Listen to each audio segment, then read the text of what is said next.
Hello everyone, welcome back to our chemistry class. So we are still in 6.2 equilibrium constant part C, and in this video we will learn how to solve the value for Kc and Kp.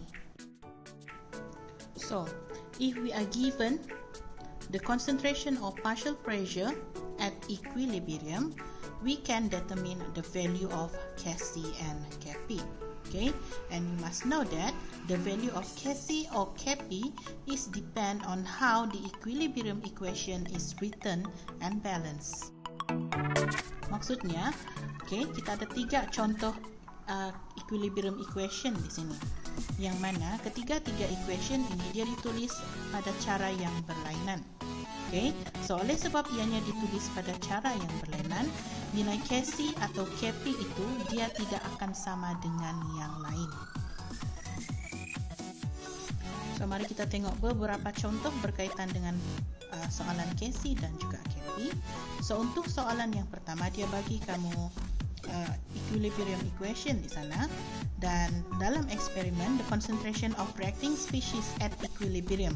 So dia sudah bagi concentration at equilibrium for each species in the equation.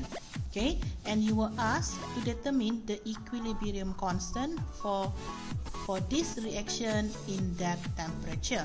So the first step that you need to do is you need to write the Kc expression first based on the equilibrium equation.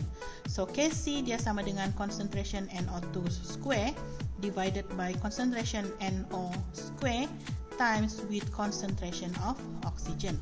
So you are given the concentration at equilibrium, sudah di sana dikasih.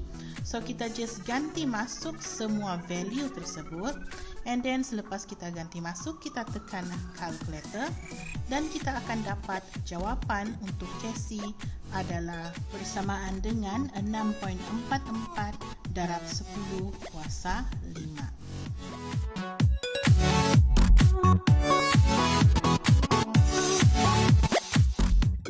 Next, for example 2, you are given the equilibrium constant Kp for the reaction is 150 at 1000 Kelvin. So the question asks you to find the equilibrium pressure for oxygen, partial pressure for oxygen at equilibrium if you are given the partial pressure of other species at equilibrium. So langkah pertama yang kamu kena buat adalah kita kena tulis Kp expression untuk tindak balas ini. So Kp dia sama dengan partial pressure for NO square times with partial pressure oxygen divided with partial pressure NO2 square. Okay, lepas kita sudah tulis expression ini, apa yang kamu kena buat? Kita ganti masuk sahaja value-value yang telah diberikan di dalam soalan. Dan setelah kita ganti masuk nilai tersebut, kita tekan calculator dan kita kira, dan akan dapat partial pressure of oxygen is equal to 346.78 atm. Okay, untuk example yang ketiga, you are given the ammonia formation reaction and you are given the value of Kc there. You are asked to determine the value of Kc for the following balance equations. So to answer this kind of question, the first thing that you need to do is to write the Kc expression for the original equation. So the Kc expression for the original equation is equal to concentration of NH3 square divided by concentration of N2 times with concentration of H2 cube.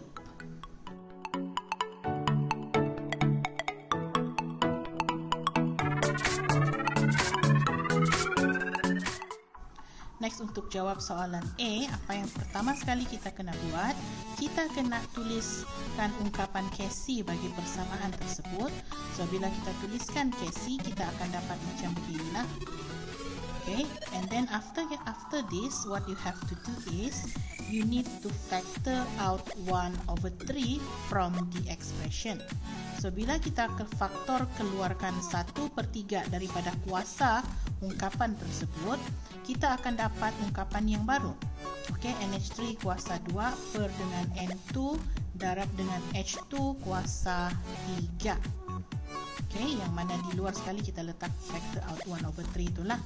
And then bila kita bandingkan dia dengan original equation, original expression, kita tengok bahawa expression itu adalah sama. So bila expressionnya sama, kita boleh ganti masuk nilai Casey pada bahagian yang berwarna biru itu. So kita akan dapat macam begini. Dan nilai Casey untuk example A ini adalah 0.13.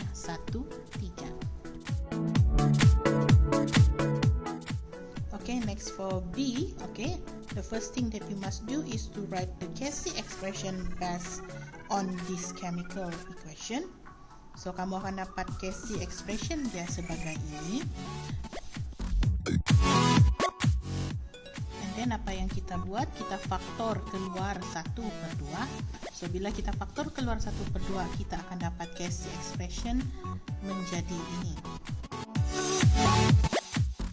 So bila kita bandingkan Casey expression ini, kita akan nampak dia adalah reverse bagi yang satu lagi. Jadi dia adalah sama dengan 1 per Casey yang original. Okay, jadi apa yang kita akan buat, kita ganti masuk nilai 1/2.4 darab 10 kuasa negatif 3 ke dalam ungkapan Casey tersebut, kuasa 1/2, jangan lupa, dan kita akan dapat nilai Casey sebagai 20.4. So itu sahaja untuk video kali ini. Kita akan sambung dalam video akan datang. Thanks and have a nice day everyone.